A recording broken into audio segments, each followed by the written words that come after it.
علی رسولہ الکریم اما بعد۔ 20ویں تراویح آج ہوئی اور اس میں 23واں پارہ 22ویں پارے کے آخر میں سورہ یاسین شروع ہوتی ہے، تو سورہ یاسین اور پھر 23واں پارہ مکمل پڑھا گیا۔ سورہ یاسین سے پہلے سورہ فاطر ہے جو کل پڑھی گئی تھی۔ فاطر کا معنی بنانے والا، خالق کا بھی یہی معنی ہے بنانے والا، لیکن فاطر اور خالق کا فرق یہ ہے کہ فاطر اس بنانے والے کو کہتے ہیں جو بلا نمونہ بنا نمونے کے بنائے، یا یوں کہیے کہ فاطر اس بنانے والے کو کہتے ہیں جو بغیر سبب کے بنائے۔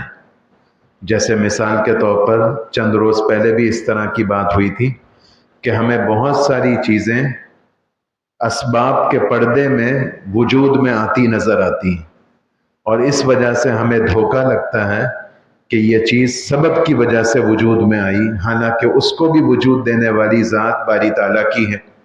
جیسے مثال کے طور پر مرغی ہم دیکھیں تو سمجھ میں یہ آئے گا یا دھوکہ یہ لگے گا کہ یہ مرغی تو چوزے سے پیدا ہوئی، چوزے سے نکلی، اور چوزا انڈے سے نکلا اور انڈا مرغی نے دیا، تو اس بکری نظر آئی، یہ کیسے وجود میں آئی، یہ کیسے پیدا ہوئی؟ تو بکری نے بچہ دیا، گائے نے بچہ دیا، بھینس نے بچہ دیا، ماں باپ کے یہاں اولاد ہوئی۔ اللہ یہ فرماتے ہیں کہ تمہیں ان اسباب کے پردے میں کبھی یہ لگے گا کہ یہ سبب ہی چیزوں کو وجود دے رہے ہیں، یہ سبب کو میں صرف استعمال کر رہا ہوں، کرنے والا میں ہوں۔ اور اس کی دلیل یہ ہے کہ چلو مرغی کو تو مرغی نے پیدا کیا، بکری کو تو بکری نے جنا، گائے کے بچے کو گائے نے جنا۔ یہ بتاؤ کہ کائنات کی پہلی مرغی، کائنات کی پہلی گائے، کائنات کی پہلی بکری، کائنات کا پہلا انسان وہ کیسے پیدا ہوا؟ اس کو کس نے جانا؟ واضح بات ہے، لوٹ کر تم یہی کہو گے کہ اس کو اللہ نے بنایا۔ تو اس لیے یہ فرماتے ہیں کہ ہر چیز کے خالق اور فاطر اور پہلی مرتبہ بلا نمونے کے بنانے والے اللہ تعالیٰ ہیں۔ چھوٹی سے چھوٹی چیز ہو یا آسمان اور زمین اور حضرت جبرائیل جیسا کوئی بڑا جسم ہو، سب کے بنانے والے اللہ ہیں۔ اور پھر صرف بنانے والے نہیں ہیں، کنٹرول بھی اس اللہ کا پورا ہے، ایسا کہ وہ اللہ تمہیں نوازنے پر آئیں تو کوئی تم سے اس کی نوازش کو روک نہ سکے، اور وہ اللہ تم سے نوازش کو روک دیں تو کوئی دنیا میں طاقت نہیں جو تمہیں عطا کر سکے۔ رسول اللہ صلی اللہ علیہ وسلم فرض نماز کے بعد یہ دعا پڑھا کرتے تھے، جس کا یہی مطلب ہے، اللہم لا مانع لما اعطیت ولا معطی لما منعت ولا راد لما قضیت ولا ينفع ذا الجد منک الجد۔ اے اللہ جس کو تو دے دے تو کوئی روکنے والا نہیں، اور جس سے تو روک دے تو کوئی نوازنے والا نہیں، تیرے فیصلے کو کوئی ٹال نہیں سکتا، اور اے اللہ مالدار کو اپنا مال بھی تیرے ارادے کے بغیر فائدہ نہیں پہنچا سکتا۔ جب معاملہ اس طرح ہے تو اللہ تعالیٰ نے یہ فرمایا کہ اے تمام بنی نوع انسان، تم سب اللہ تعالیٰ کے محتاج ہو، اور ایک اللہ رب العزت کی ذات عالی سب سے بے نیاز ہے۔ تو خیر یہ سورہ فاطر کا مرکزی مضمون ہے، جو میں بار بار آپ کو کہہ چکا ہوں کہ مکی صورتوں میں ایمان اور توحید کو اللہ تعالیٰ بیان فرماتے ہیں۔ اس کے بعد سورہ یاسین ہے جہاں سے آج تلاوت کی گئی۔ یاسین کو قرآن پاک کا دل کہا جاتا ہے، اور یاسین اس سورت کے فضائل بھی مستقل رسول اللہ صلی اللہ علیہ وسلم نے بیان فرمائے۔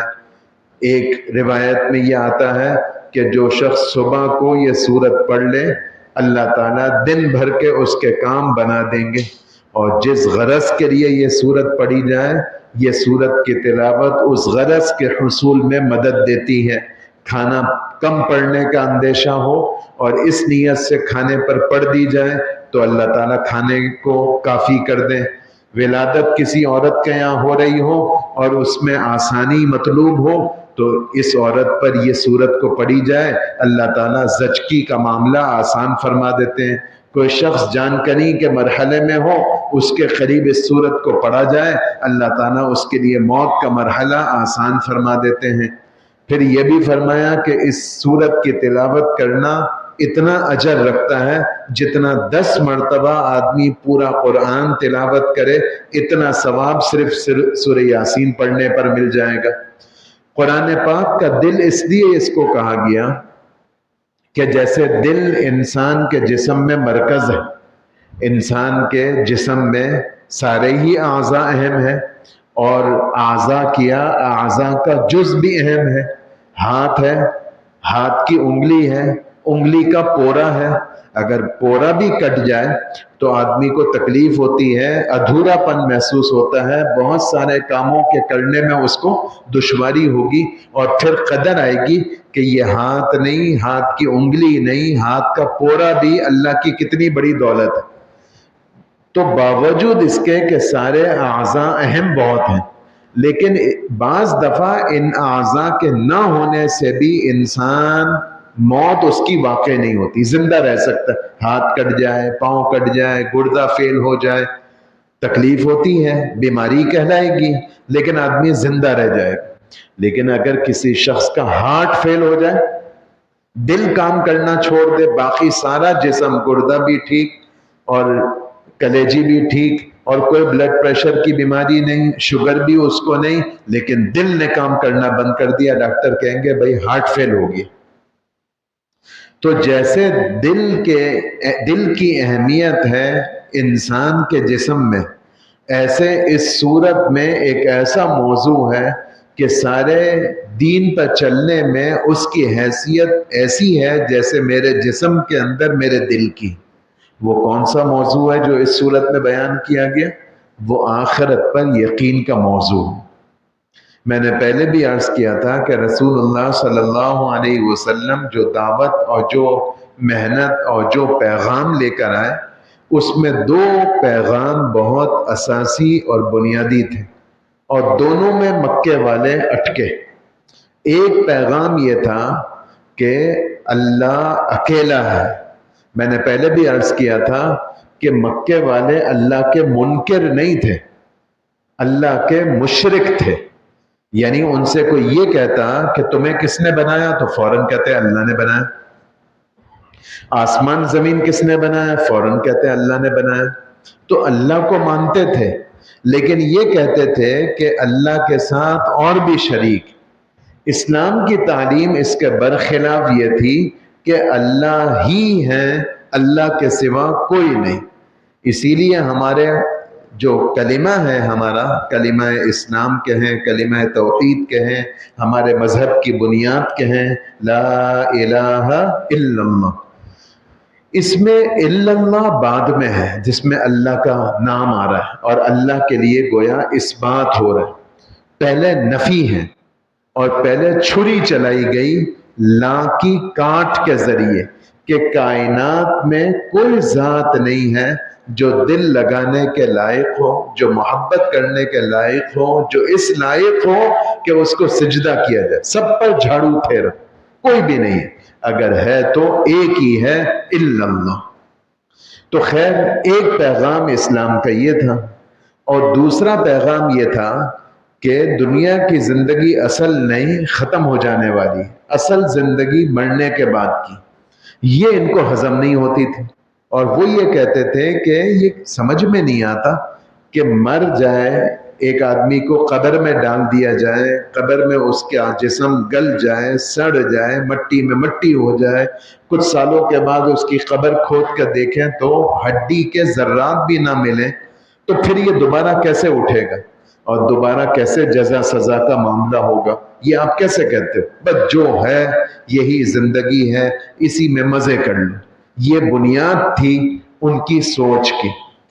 اسلام نے اس کے مقابلے میں یہ کہا کہ نہیں، اللہ نے تمہیں بنایا، جب اللہ نے تمہیں پہلی دفعہ پیدا کیا تو دوبارہ بھی اللہ پیدا کر سکتے ہیں، کیسے کریں گے یہ چھوڑ دو۔ تو یہ آخرت پر ایمان اسلام کا بہت بڑا سبق تھا۔ اس صورت کے اندر اس مضمون کو یعنی آخرت پر ایمان کو اللہ تعالیٰ نے بیان کیا، اور یہ گویا ہمیں پیغام دیا کہ اے مسلمانوں، تمہارا دین پر چلنا موقوف ہے اس پر کہ تمہارا آخرت پر ایمان کتنا مضبوط ہے اور آخرت کا استحضار تمہیں کتنا ہے۔ استحضار کا مطلب کیا؟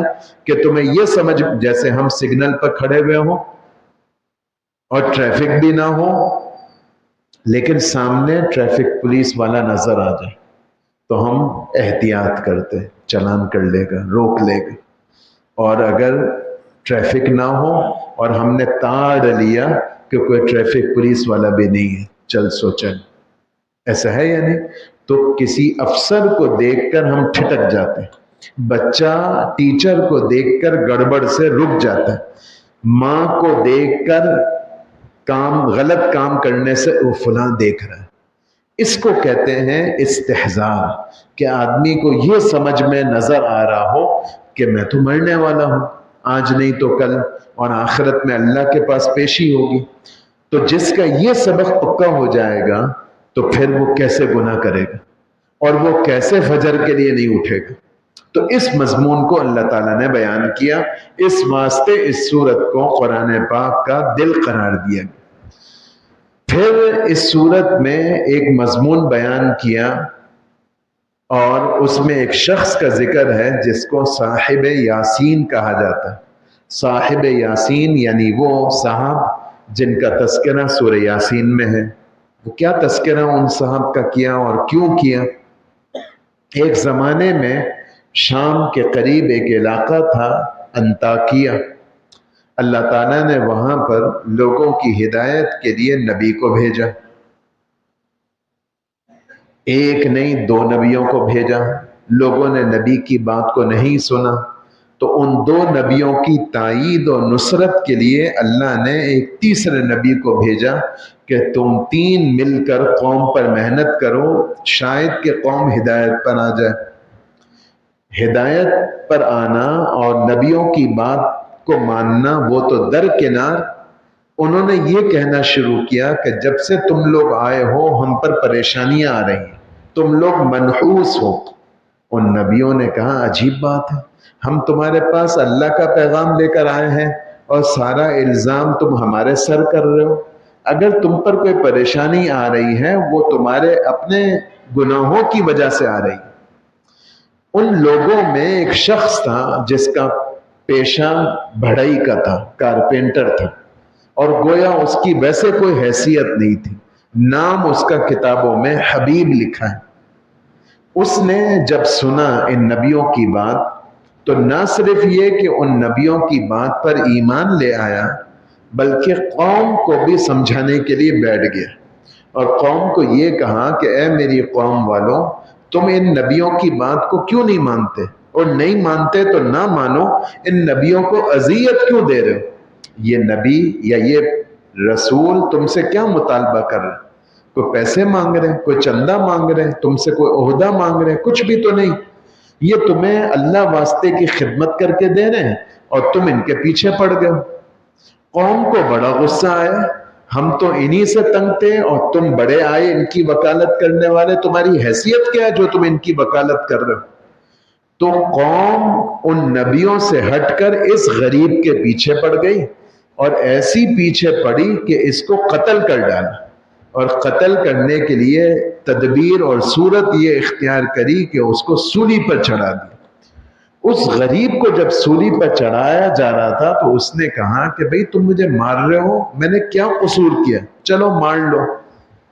پھر جب وہ موت اس کی واقع ہو گئی اور اللہ نے اس کو جنت میں پہنچا دیا، تو پھر قرآن نے یہ بتایا کہ اس نے جنت میں پہنچ کر بھی اپنی قوم کو یاد کیا اور یہ کہا کہ اے میری قوم، تم نے تو مجھے قتل کر ڈالا اور دنیا کی زندگی میری ختم کر ڈالی، مجھے اپنے بال بچوں سے جدا کر ڈالا، لیکن میں تو بہت مزے میں ہوں، اور کاش کہ تمہیں یہ پتا چل جائے کہ میں کتنے مزے میں ہوں، تو میرے مزوں کو تم معلوم کر کے میں اب بھی تمہارے لیے خیرخواہی رکھتا ہوں کہ تم ہدایت پر آ جاؤ۔